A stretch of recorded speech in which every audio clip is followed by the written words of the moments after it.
একটি কথাই শুধু বলি যে আমরা একটা ঐতিহাসিক সময় পার করছি আমাদের দেশে, এবং আমাদের দেশে পুরো রাষ্ট্র ব্যবস্থার, আমাদের অর্থনীতি, আমাদের সমাজ, আমাদের সংস্কৃতির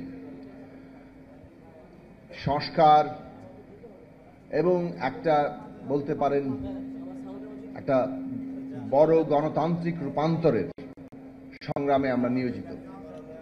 আমরা সেই কাজটা এগিয়ে নিয়ে যাওয়ার জন্য সকলেই যার যার সাধ্য অনুযায়ী চেষ্টা করছি, বিশেষভাবে যারা ফ্যাসিবাদ বিরোধী সংগ্রামে ছিল। আমাদের সামনে সংস্কার নির্বাচন এবং এই সংস্কার নির্বাচনের প্রক্রিয়ার মধ্য দিয়ে একটা গণতান্ত্রিক বাংলাদেশ, একটা নতুন রাজনৈতিক বন্দোবস্ত প্রতিষ্ঠার চ্যালেঞ্জ আছে।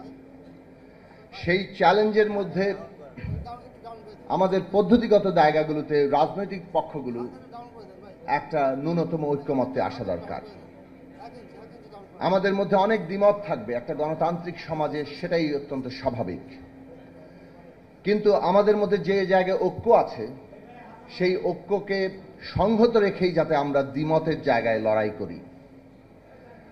আজকে বাংলাদেশ এমন একটা চ্যালেঞ্জের মুখে যেখানে একটা গণতান্ত্রিক রূপান্তর ঘটানোর জন্য জনগণের প্রতিনিধি আকারে রাজনৈতিক দলগুলো, যদিও রাজনৈতিক দল মাত্রই একমাত্র জনগণের প্রতিনিধি নয়, কিন্তু রাজনৈতিক দল জনগণের গুরুত্বপূর্ণ অংশ।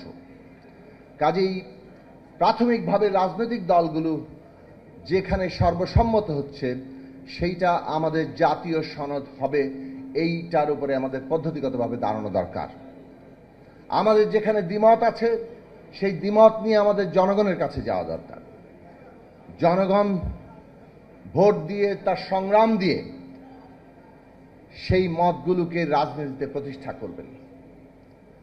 এই পদ্ধতিগত জায়গায় যদি আমরা গ্রহণ করতে পারি তাহলে আগামী নির্বাচন কবে হবে এই নিয়ে বিতর্কের অবসান ঘটবে, এবং আমরা আশা করি অন্তর্বর্তী সরকার সংস্কার এবং নির্বাচনের দ্রুত রোডম্যাপ দিয়ে এই অনাকাঙ্ক্ষিত বিতর্কের অবসান ঘটাবেন।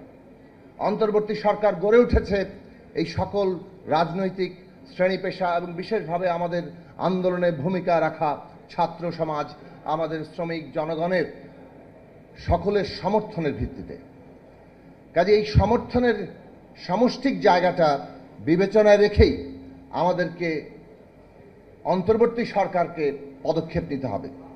অন্তর্বর্তী সরকার মৌলিক প্রশ্নে কনসেনসাসের উপরে দাঁড়াবে, সেইটাই আমাদের আকাঙ্ক্ষা।